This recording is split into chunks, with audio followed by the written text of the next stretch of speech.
নমস্কার, সুপ্রভাত সবাইকে। এখন বাজে সকাল 6:30 আর সকালবেলায় আজকে আমরা চলে এসেছি আমাদের বাগানের টাটকা সবজি। সজনা গাছটা সমস্ত একদম এইদিকে গাছেতে চলে আসছে, সেটা পাতা ভেঙে বুঝেছো, তবে ঠিক হবে, নাহলে গাছগুলোর আওতা হচ্ছে। গাছের আওতা কাটানোর জন্য করছি, শাকগুলো বাড়ি নিয়ে চলে যাবে। এই দেখো এখানে কোথায় কোথায় লুকিয়ে আছে। একটা বড় শসা পাখিতে খেয়ে নিয়েছে।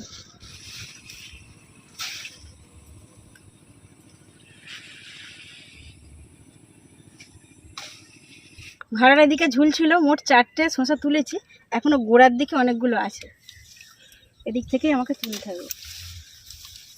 এই দেখো এখানে এই শসাটা কি বড় আর খুব সুন্দর সাইজের, দেখে তো আমার খুব ভালো লাগছে।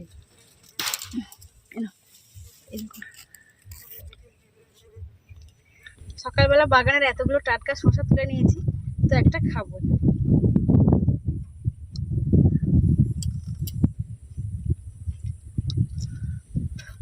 দেশি শসা খেতে খুবই মিষ্টি লাগে। এই শসা খোসা না বাদ দিয়ে খাওয়া যায়, খুব সুন্দর মিষ্টি। একটা শসা দেখে গিয়েছিলাম মাঝারি সাইজে,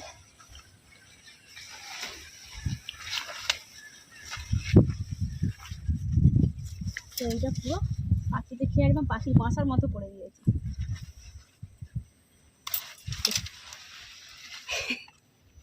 পাখিতে খেয়ে পুরো ফাঁপা করে দিয়েছে।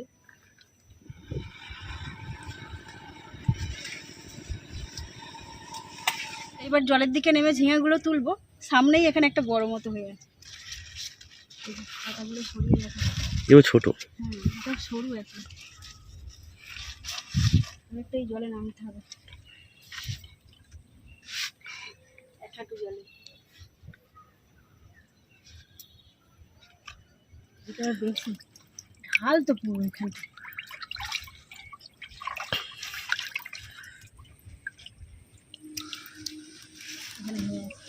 এগুলো তোলার মতো হয়েছে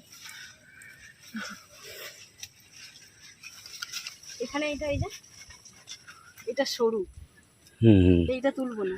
এখানে একটা একটু মোটা মোটা আছে, এটা মোটামুটি একটু সাইজের আছে, ওটাই তুলে নাও।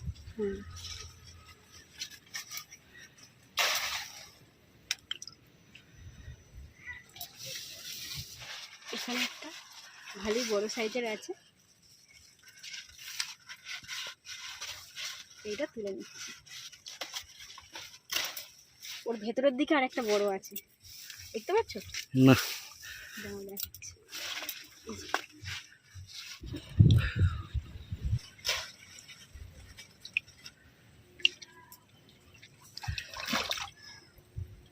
মোট 4টে ঝিঙে তুলেছি, এইবার ওইদিকে দেখতে হবে।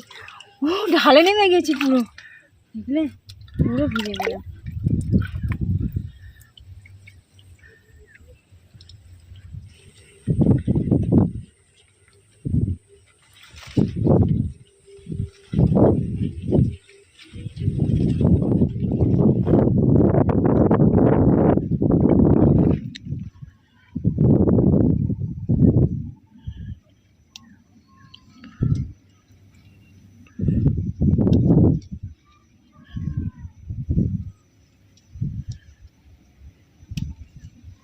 আজকে প্রচুর ঢেঁড়স হয়েছে।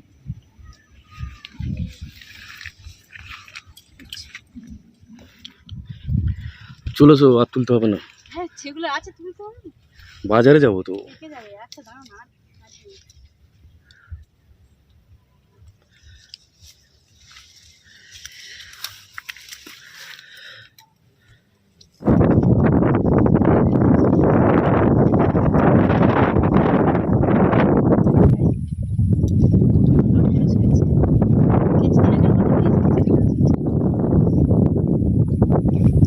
আপনাদেরকে দেখিয়ে দিলাম কতটা কি সবজি আমাদের হয়েছে। তো বাগানে এসে এই যে সবজি তুলি আমার খুব ভালো লাগে। আর এখানে আমাদের মাঠের মাঝখানে, মাঠটা পুরো তো জঙ্গল হয়েছিল, সেটাও আপনারা জানেন। আর এই যে পুকুর কাটিয়ে চারিদিকে পাড় তৈরি হয়েছে, সবজি হচ্ছে, নানা রকম আবার গাছও লাগানো হচ্ছে, যেমন আম গাছ, কলা গাছ, এগুলো খুবই ভালো লাগে। এদিকে আকাশ অনেক হচ্ছে, কি ভয় আছে। এত ঢেঁড়স আমাদের খাওয়ার মতো কিছুটা রাখা হবে, বাদ বাকি বিক্রি করে দেওয়া হবে, কারণ একদিন ছাড়াই তো এত করে ঢেঁড়স হচ্ছে, কি হবে, শুকনো হবে। বাজার থেকে একটা বড় সাইজের রুই মাছ নিয়ে এসেছে, একদম 2.5 কেজি ওজন, কত বড়। আর আমাদের স্নেহা তো পেটি খেতে খুবই পছন্দ করে, স্নেহা আর স্নেহাসি দুজনই, এর পেটিও অনেকটাই হবে। এত বড় মাছ বঁটিতে আঁচ ছাড়াতে দেরি হবে বলে আমি সেজন্য চামচ দিয়ে পরিষ্কার করছি।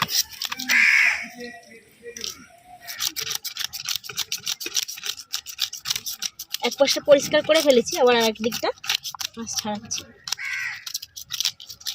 আটকে গেছে, হ্যাঁ হ্যাঁ।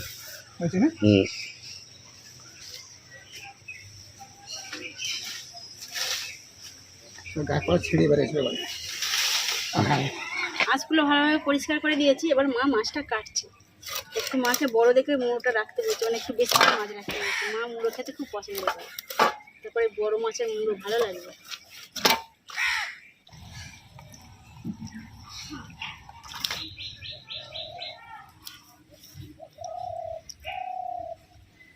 ষোলো, 17, 18। আজকে আপনাদেরকে একটা নতুন জিনিস দেখাবো। অনেকেই হয়তো দেখেছেন, আবার অনেকেই দেখেননি। বলুন তো এটা কি ফল কিংবা কি সবজি? এটা ফল না, এটা সবজি। এটা হলো কাঁকড়েল।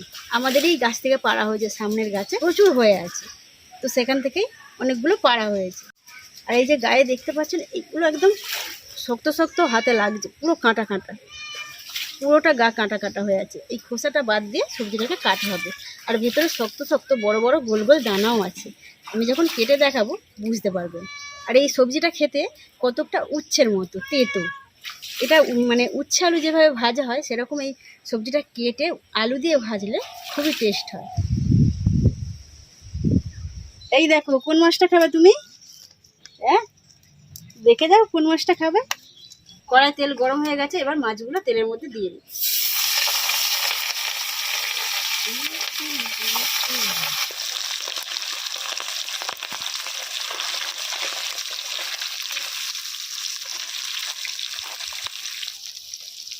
মাছ ভাজতে ভাজতে সবজিগুলোও কেটে নেব। এখন আমাদের দুপুরে লাঞ্চের জন্য বানানো হবে কাঁচকলা, আলু, পেঁপে দিয়ে এবং মাছ দিয়ে ঝোল, আর সাথে থাকবে একটু দই দিয়ে রুই মাছের কালিয়া, আর সাথে থাকবে আমাদের গাছের টাটকা ঢেঁড়স এবং ছোটো ছোটো আমড়া দিয়ে মাছের ওই যে ডিম হয়েছে, মাছের ডিমগুলো একটু ছোটো ছোটো বড়া করে টক বানাবো। তো সব সবজিগুলো আমি আগে কেটে দিচ্ছি, আগে ঝোলের সবজিটা কাটছি। ঝোলটা স্পেশালি বানানো হচ্ছে বাবু সোনার জন্য। কাঁচকলা, আলু, পেঁপে, মাছ দিয়ে ঝোল বানানো হয়, বাবু খুব সুন্দর ভাত খায়।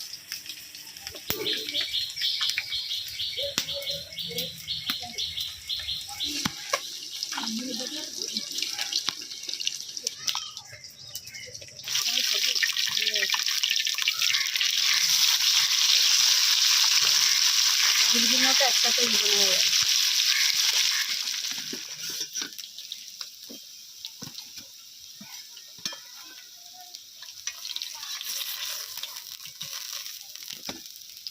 কাঁকড়িটা কাটার সময় হাতে চাপ পড়বে বলে সেই জন্য আমি একটু কাপড় জড়িয়ে নিয়েছি, নিয়ে কাটছি।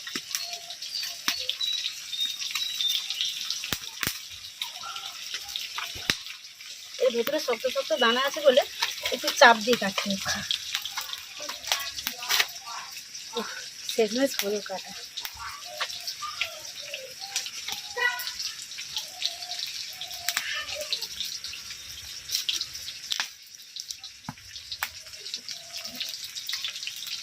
এবার খোসাটা আস্তে আস্তে ছাড়িয়ে নেব।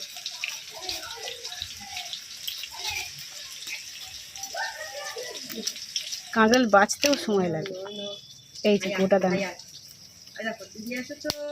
গোটা বড় একদম দানা।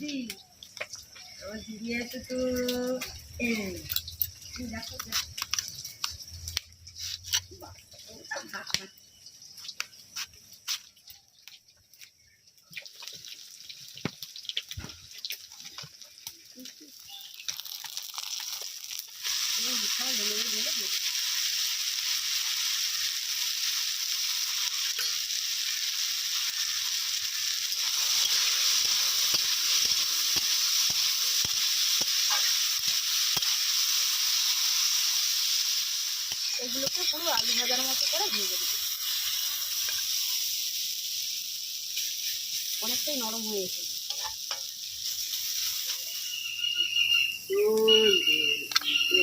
দেখতে পুরো আলু ভাজার মতো হয়েছে। এর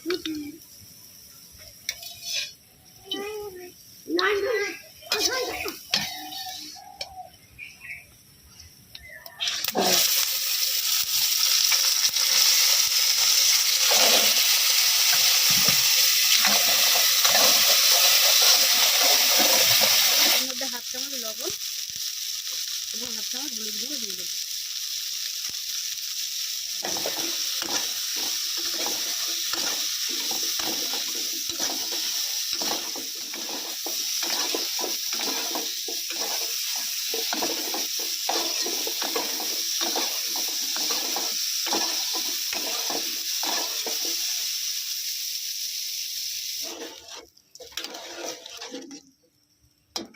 এখানে ততক্ষণ টকটা ফুটতে থাকুক, আর ওখানে মা দই রুইটা বানাবে, ওখানে চলে যাবে। দই দিয়ে রুই মাছের কালিয়া বানানোর জন্য প্রথমে মা কড়ার মধ্যে জিরে এবং কাঁচা লঙ্কার ফোড়ন দিয়ে দিচ্ছে। কাঁচা লঙ্কা এবং জিরে ভাজা হয়ে গেছে, এর মধ্যে পেঁয়াজ বাটা দিয়ে দেবে। পেঁয়াজ বাটাটা হালকা ভাজা হয়ে গেছে, এর মধ্যে টমেটো বাটা দিয়ে দেবে।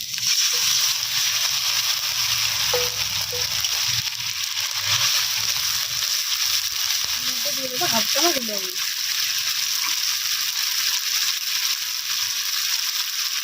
1 চামচ হলুদ দিয়ে।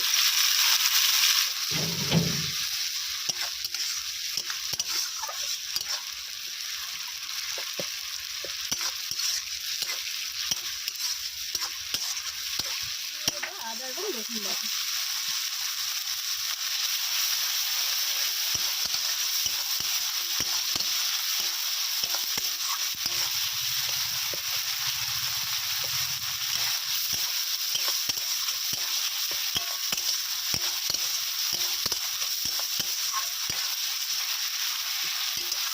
এটা একটু ভাজা হয়ে এলে দিয়ে দেবো 1 চামচ লঙ্কা দিয়ে।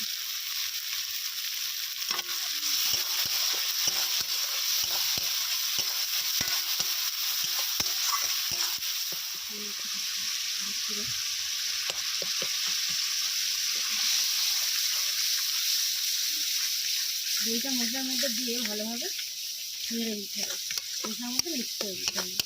দিয়ে দেওয়ার পর মশলাটা একদম তৈরি হয়ে গেছে, এর মধ্যে অল্প পরিমাণে জল দিয়ে দেবে।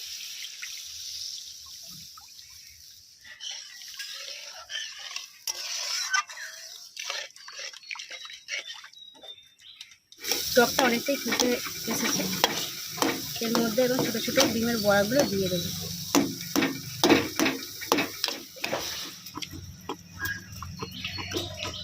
টকে সেদ্ধ হওয়ার জন্য এবং ছোট্ট ছোট্ট করে বড়াগুলো দিয়েছি, দেখতেও ভালো লাগবে আর খেতেও ভালো লাগবে। টকের মধ্যে ভেজে রাখা ডিমগুলো দিয়ে দিয়েছি, এবার 5 মিনিট ফুটিয়ে নেবে। মাছগুলো দিয়ে দিচ্ছি, স্নেহার পেটিটা দিচ্ছি,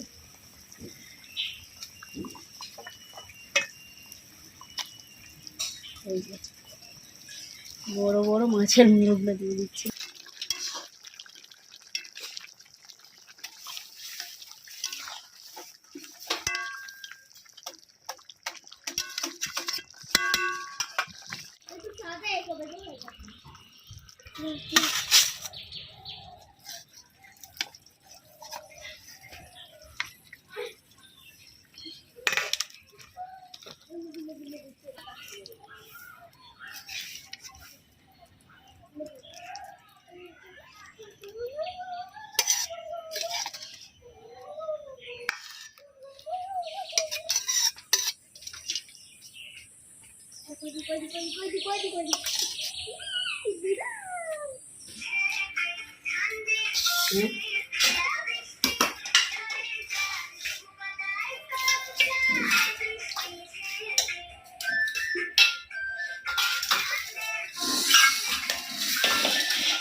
আজকে দেখো আমাদের কী কী রান্না হয়েছে, এটা নতুন জিনিস আবার ভালো লাগে। প্রথমে কাঁকড়ার ভাজাটা যে খাচ্ছি, বসো বসো না বসো। কাঁচা ভাজা খেয়েছে খাবে দেবো একটু খেয়ে দেখো খুব ভালো লাগে আমি তো বলছি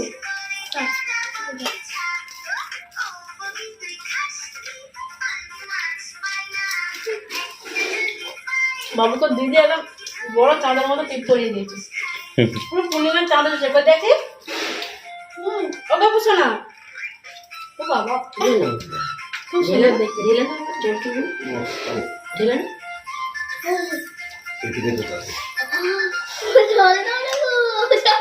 কেমন হয়েছে কাঁচকলা রান্না মামাই মাখি রান্না খুব ভালো হয়েছে সুন্দর হয়েছে শেয়ার করতে পারো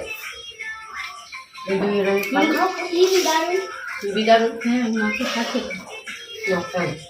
ঠাম্মার হাতে রান্না খারাপ হয় বলে রোজই সুপার হয়